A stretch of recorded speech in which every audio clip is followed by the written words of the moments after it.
Desire for and reception of God's love is the human-controlled mechanism by which transformation of the soul into a divine creature occurs. You have control over whether this is going to happen to you or not. And the transformed soul becomes completely self-aware, is assigned the gift of immortality, and has the potential for infinite expansion and expression. We don't know how much that soul will expand, how many more universes might need to be created for its expansion to survive, and we don't know what the final expansion and expression of that soul may be. Because given an infinite God with an infinite amount of ability, we don't know how much we can approach the infinite.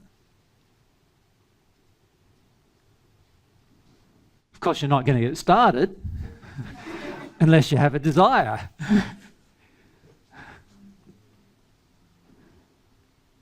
And you're certainly not going to get started if you are not self-responsible. You see? You can see that many of the penalties of not engaging the principles are beyond our conception to even examine at this point. You see what I'm saying? Many of the principles and the penalties for not engaging them are like we are ignorant of the majority of them. We're not saying the majority, we're ignorant of billions of them potentials. Therefore, we don't know how much we're limiting ourselves just by not having a desire. So whenever you choose to not have a desire, whenever you choose to not live in harmony with love, you have no idea at this point how much that is stopping you from the enjoyment of the rest of your existence.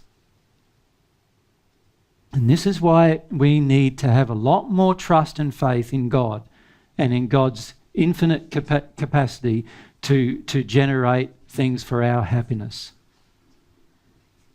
Yeah. So why are we sharing these things with you? Now, it seems beyond like your conception, right? But it only took myself and Mary 2,000 years, and some others, 2,000 years to get from this earth-based condition to that unified self-aware condition. And 2,000 years isn't a long time. It's like, how many? 20 100s, isn't it? An average lifespan on Earth close to 100. And it's just like 20 average lifespans on Earth and you could be in that condition. And there's people who are there who have been there less than that, right?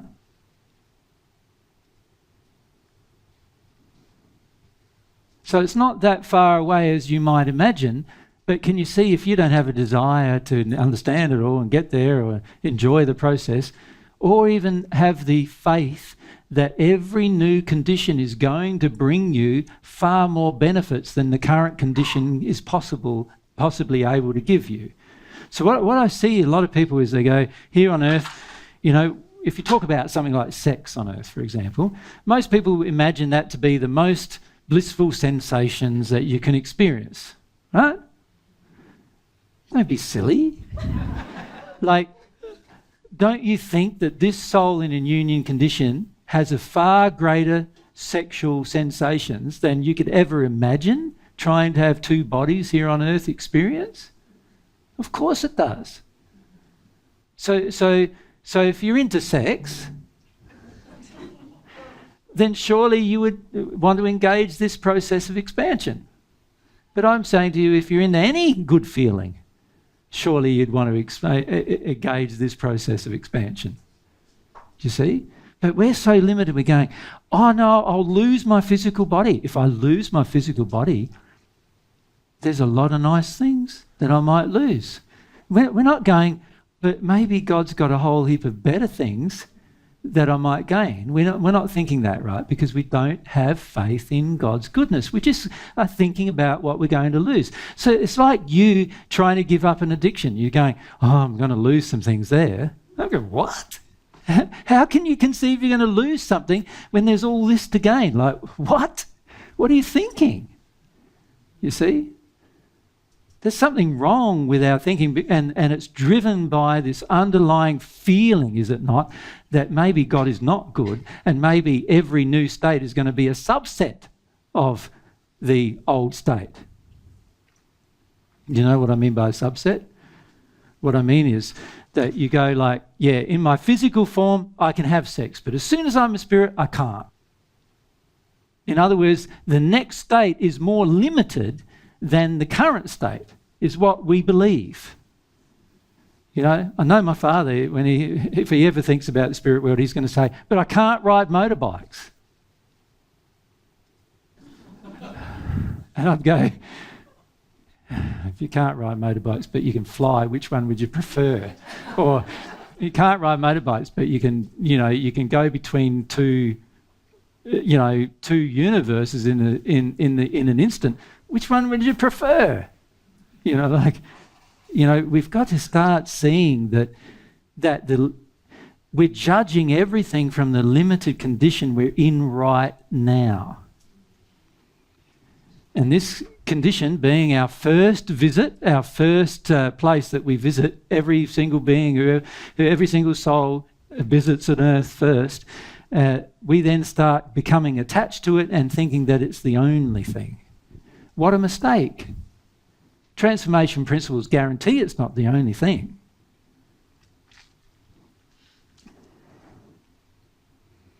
They guarantee it. But it's driven by desire. Purified, sincere desire. Can you see the necessity for purifying and having a sincere desire? Can you see every time you resist having one and you just get firm and you go, oh, just because someone told me off now, I'm not going to have a desire anymore.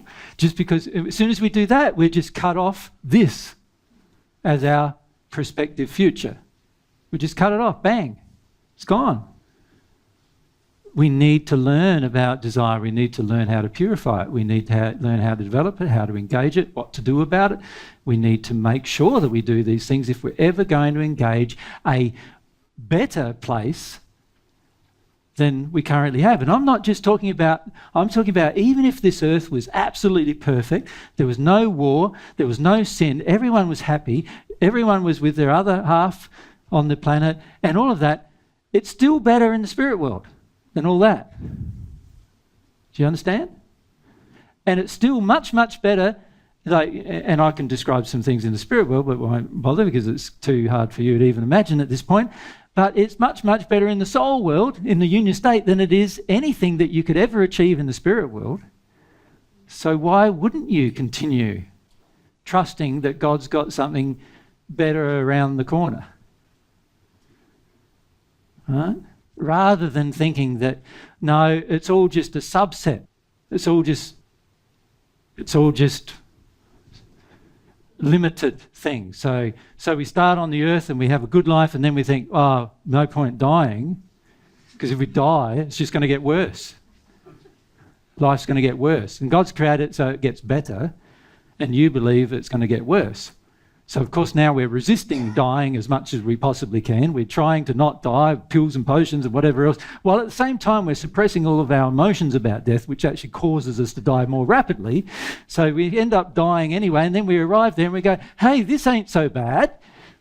Yeah, there's never been a spirit who's felt that the spirit world is just the same as the earth. All the spirits feel that the spirit world is better. And there's only one exception to that, and it's those spirits who have engaged their will to sin, their desire to sin, in such a magnificent way that they have to go through a heap of correction in the spirit world before they enjoy the spirit world. But even those, after they've done the correction, always feel it's better.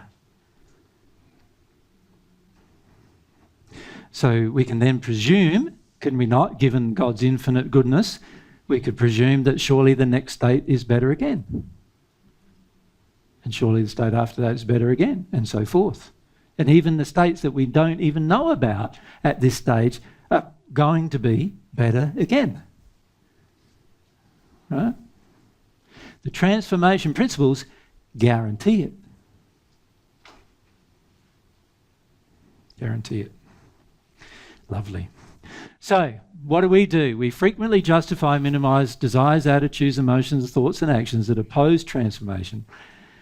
And this is what we do. Rejecting God, we reject God's love, we reject God's proof, we reject God's principles and laws, we reject having faith. Remember, faith is desire. You need it in order to engage these things, and we reject it. We go, I don't have faith. Who knows? Faith doesn't work. What's the point? It's just an imagined condition anyway. We reject the potential of a spiritual afterlife. How much of the human race does that? This life is all there is, so do your damnedest here to get what you can get, right?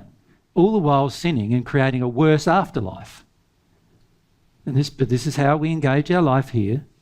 If we knew there was all this potentials ahead of us, wouldn't you start planning for the fact that you're not going to be here as long as you thought?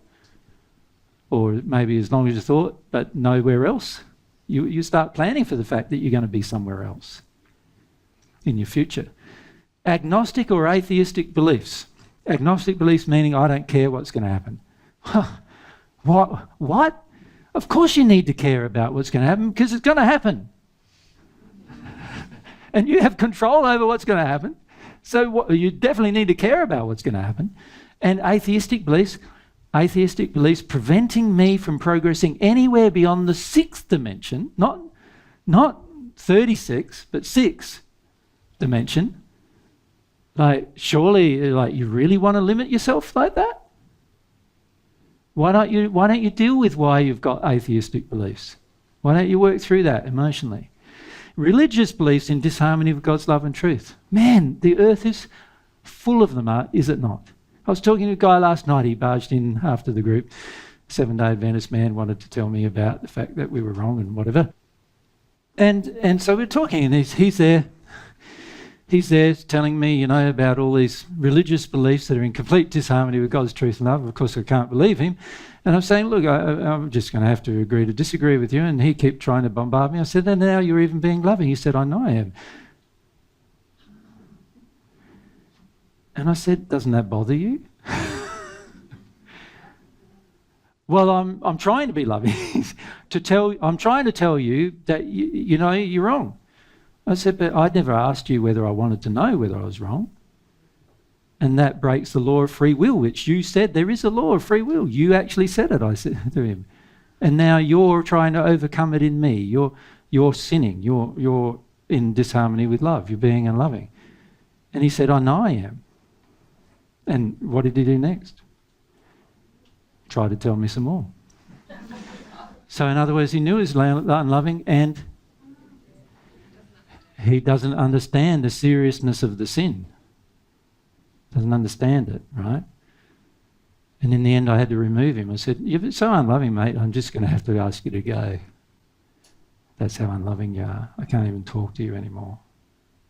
So he went, fortunately. Willfully engaging unloving behaviour. That's what he was doing. Thinking he was right, righteous, self-righteous, whatever. But willfully, he knew the behaviour was wrong, but he couldn't help himself. He had to engage it. Doesn't that sound like us sometimes, right? Yeah. Even desiring ignorance you're placing so many restrictions on your soul by desiring to not know something. You're far better off desiring to know something than placing restrictions by not knowing.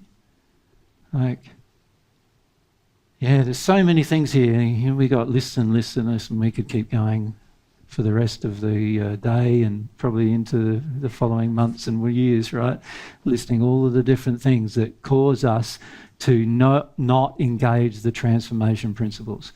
Believing I am God is one of these ones, one of these new age concepts that have been considered, Arrogance, narcissism, desire to hold on to current self-perception, holding on to emotions that resist the reception of love from any source. That's resentment, right? Holding on to resentment. All of these things are having a huge impact upon the rest of your long-term existence. That's how serious they are. Like I said, you've got no idea how much not engaging the transformation principles affects the rest of your existence. Obviously, if the transformation principles are the highest universal principles that can exist, right, in terms of what they govern, and you're not engaging them, you must be breaking the most powerful of all laws that are going to benefit you. Because remember, God never makes a law that doesn't benefit you. So you've got to be breaking those laws. And therefore there must be severe consequences. And when I say severe consequences, I'm not talking about hell-based consequences. I'm talking about severe consequences for the rest of your existence if you don't engage them. I'm talking about what you actually lose, not what is imposed upon you to correct you, but I'm talking about what you lose. What you lose is far worse than anything God would ever impose upon you to correct you. What you lose is far worse, because that has a much greater effect on your long-term happiness. So this is why transformation principles are so important to understand and engage. And they are so simple to engage that it doesn't make any sense for us to not do it. But we don't do it. We're pretty illogical sometimes, right? And we don't do it because we don't really trust that God is that good. That's why we don't do it. So you can see that any injury, emotional injury with God, we really need to address them, don't we? Any one of them. We need to get rid of them as rapidly as we can. We want to address this issue of why we're not transforming. The benefits of transformation far exceed any other sin you can engage in terms of the negative results of not engaging transformation, far exceed any other sin you could engage. And yet, and by the way, every person in the sixth sphere engages that sin. So they are severely limiting the rest of their existence through their own arrogance. Yeah.